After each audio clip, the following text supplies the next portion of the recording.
Hello VR addicts, welcome to my channel. I am Paolo Trianni and this is Ghost Signal, a Stellaris game. Graphics, it is absolutely beautifully graphical. It's you know, the big planets around you, the stars, the meteorites, the ships. It's absolutely stunning. The enemies, the details, the little tiny pet dragon. It's absolutely brilliant. Even the aliens that pop up look really, really cool, and they kind of got that 3D kind of what's it called? Kind of like holographic feel to them when they come up, which is really, really good. Gameplay, it's a roguelite, and it's in third person, so don't make the mistake that you're thinking that you're going to be a cockpoint view, first person, but you're not. It's being a roguelite. It means it's quite light, but it's kind of like, it reminds me a lot of like FTL, but a lighter. You can't move people around the ship, for instance, but you can get perks that make you stronger as you go along. You can pick things up. My favorite one is the auto cannon, because that gives you two kind of blasters at the same time. It's a very powerful perk item, in my opinion.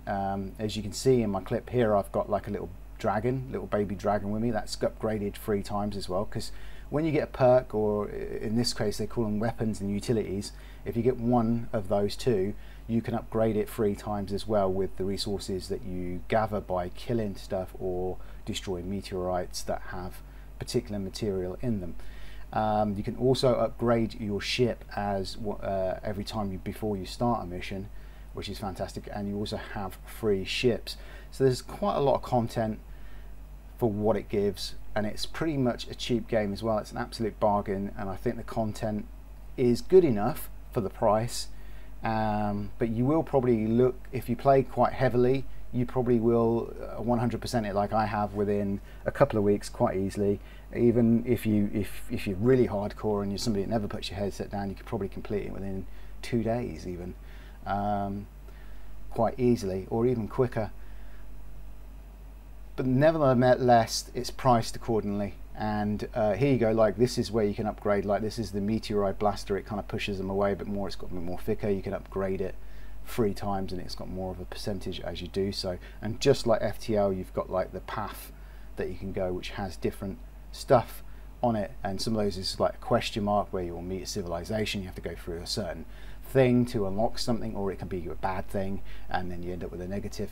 And then some of them are creatures where they'll give you stuff, and other ones are elite boss, sort of like little fights, which are quite tough and very rewarding. So I tend to go for elites quite a bit myself, but then again I am kind of hunting down that auto cannon because I do love it quite a lot. There's a shield breaker there, so if your shields go down, you know, you can give out a scream or whatever, I don't know.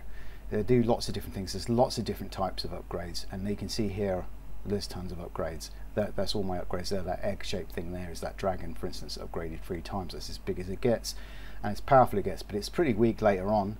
It can get pretty much destroyed later on quite easily. It's definitely a more earlier game advantage. As for sound, it's absolutely perfect as well. The sound gives you that kind of space, as you know, a feel to it as well.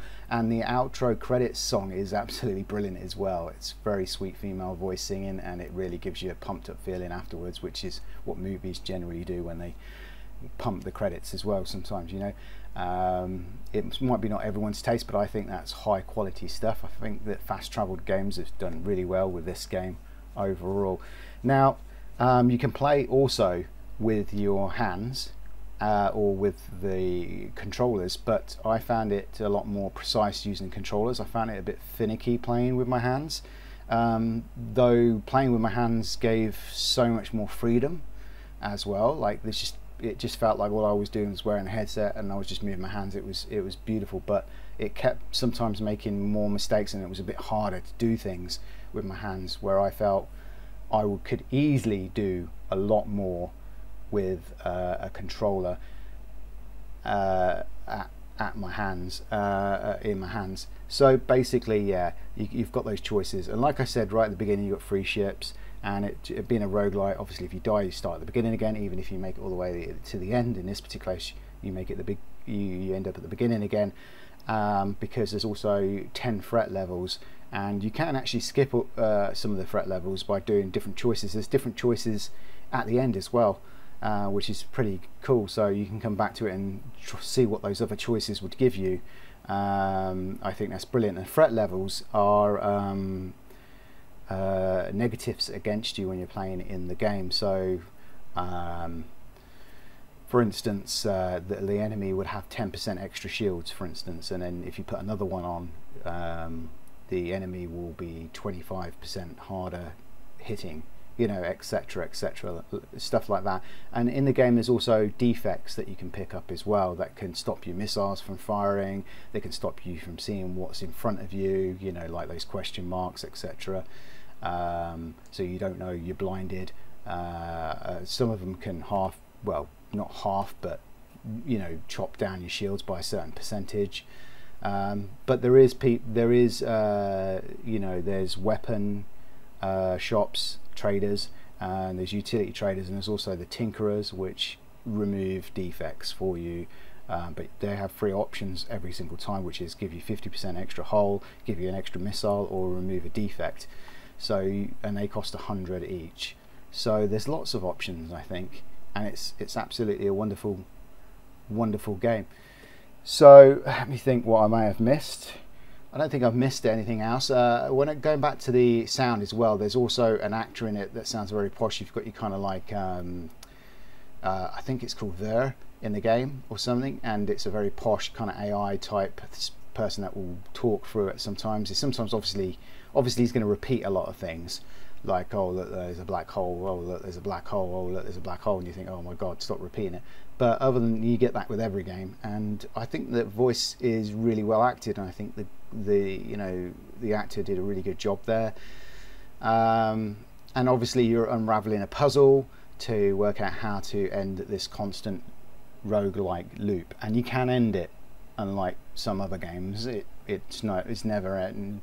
You can sort of like I said, there's different endings and stuff like that, but it's brilliant. And his ship has like blasters, it has a laser, and it has rockets. So the lasers obviously for taking down shields, the blasters for taking down the hull, and obviously the rockets is just, you know, for taking down heavy ships. And you will get big heavy ships within the game.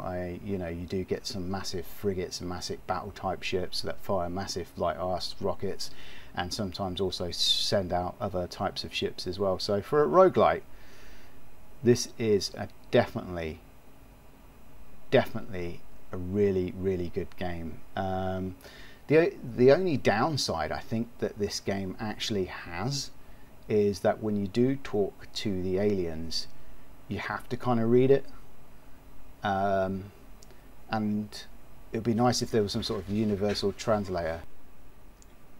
So on that, I would give this a 9.5 out of 10, and that is one of my highest scores I think I've given a game in a long while. But as a roguelite, it's really good. I know people kind of say roguelite, some people say roguelike, but this is definitely a roguelite. So not that there's a difference between those, I think, but you know, I think that Souls-like has made people say roguelike instead of roguelite, which is what it probably used to be. I don't know, but you know what I'm getting at. It's like FTL, it's like Everspace, except for you know, your third person, and not Everspace is first person. Even space, isn't it? Everspace, I don't know. But nevertheless, 9 out of 5 from me, because it's absolutely a fantastic game and it's worth buy if you like those kind of genres of games. So thank you for watching, and if you like, please give me a like, and if you can subscribe, that'd be fantastic, because it will help pay the bills. And yeah, I'll catch you next time, guys. Bye.